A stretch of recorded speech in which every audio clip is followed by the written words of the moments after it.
మెదక్ జిల్లా సిద్దిపేటలో ఇన్సూరెన్స్ డబ్బుల కోసం అత్తని హత్య చేయించిన అల్లుడిని పోలీసులు పట్టుకున్నారు. దృశ్యం 2 సినిమా చూసి అత్తను హత్య చేయించాడు అల్లుడు వెంకటేష్. పౌల్ట్రీ ఫామ్ పెట్టి 22 లక్షల వరకు నష్టపోయిన వెంకటేష్ అప్పుల ఊబి నుంచి బయటపడడానికి ప్లాన్ చేసుకున్నాడు. మార్చి నుంచి అత్త రామమ్మను హత్య చేయాలని వెంకటేష్ ఎదురు చూశాడు. అత్త రామమ్మ పేరుపై 55 లక్షల వరకు ఎస్బీఐ, పోస్టాఫీస్లో ఇన్సూరెన్స్ స్కీముల్లో వెంకటేష్ పాలసీలు తీసుకున్నాడు. తన తమ్ముడికి 1,30,000 సుపారీ ఇచ్చి అత్తను హత్య చేయించాడు. ఈ నెల 7వ తేదీన డయల్ 100కు వచ్చిన ఫిర్యాదు ఆధారంగా పోలీసులు విచారణ చేపట్టినట్లు సిద్దిపేట కమిషనర్ తెలిపారు.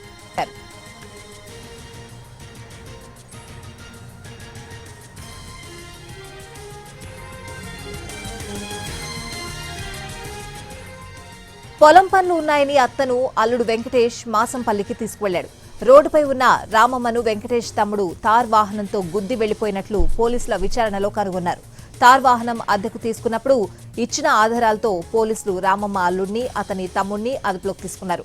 పోలీసుల విచారణలో వెంకటేష్ తమ్ముడు నిజాలు ఒప్పుకున్నాడు.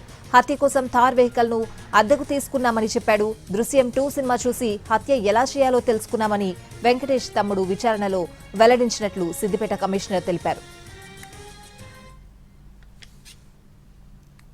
జూలై 7th రోజు మనకు డయల్ 100 ఒక కంప్లైంట్ వచ్చింది.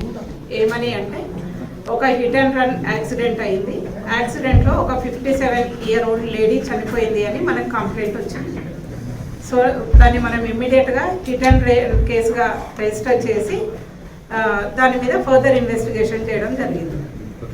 ఆ ఫర్దర్ ఇన్వెస్టిగేషన్ చేస్తున్నప్పుడు ఏ వెహికల్ అయితే ఈమెను యాక్సిడెంట్ చేసి వెళ్ళిందో ఒక వెహికల్ని సస్పెక్ట్ వెహికల్గా ఐడెంటిఫై చేయడం జరిగింది. అది మహీంద్రా థార్ అనే వెహికల్. ఆ మహీంద్రా థార్ ఎక్కడి నుంచి వచ్చింది ఏంది అని ఫర్దర్ ఇన్వెస్టిగేషన్ చేస్తే ఇది కార్ని ఇచ్చేసి వాళ్ళే డ్రైవ్ చేసుకునే రెంటల్ ఏజెన్సీ ఉంటుంది కదా, అక్కడ నుంచి ఈ థార్ వెహికల్ అనేది ఒక 2 సస్పెక్ట్స్ వన్ డే కోసము హైర్కి తీసుకున్నారు అని మనకు చెప్పడం జరిగింది. అయితే ఈ హైర్కి ఎవరు తీసుకున్నారు అని చూస్తే ఈ డిసీజ్డ్ ఎవరైతే ఉందో లేడీ, ఆ డిసీజ్డ్ వాళ్ళ అల్లుడు ఒక అతను ఉన్నాడు, అల్లుని వాళ్ళ బ్రదర్ ఒక అతను ఉన్నాడు. అయితే వీళ్ళు హైర్ తీసుకొని మళ్ళీ అదే టైంలో ఇదే వెహికల్తో ఆమెకు యాక్సిడెంట్ అవ్వడం ఏంది, హిట్ అండ్ రన్ ఏంది అని చెప్పి మన ఏసీపీ గజ్వేల్ మళ్ళీ సేమ్ సిఐతో ఉంటా గారు అండ్ ఎస్ఐ రవికాంత్ దీన్ని డీటెయిల్గా ఇన్వెస్టిగేషన్ చేసినప్పుడు మనకు తెలిసింది ఏంటంటే ఇది యాక్సిడెంట్ కాదు, మర్డర్ అని.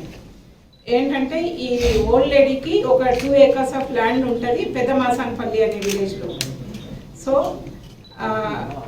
ఆమెకి ఏంటంటే మార్చి నుంచి ఈ అక్యూజ్డ్ వాళ్ళ అల్లుడు అండ్ వాళ్ళ అల్లుని వాళ్ళ బ్రదర్ ఇద్దరు ఈమెకి పోస్ట్ ఆఫీస్ ఇన్సూరెన్స్ ఒకటి చేపించడం జరుగుతుంది అండ్ ఎస్బీఐ ఇన్సూరెన్స్ ఒకటి చేపించడం జరుగుతుంది ఈమెతో, ఈ లేడీతో.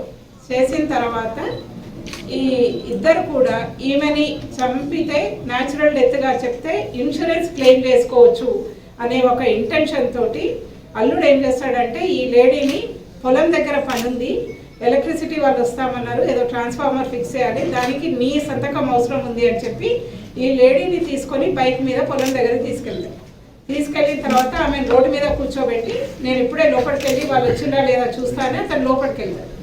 వెళ్ళిన తర్వాత ఈ థార్ వెహికల్ వాళ్ళ బ్రదర్ ఎవరైతే హైర్ చేసుకున్నారో అతను తీసుకొని వచ్చి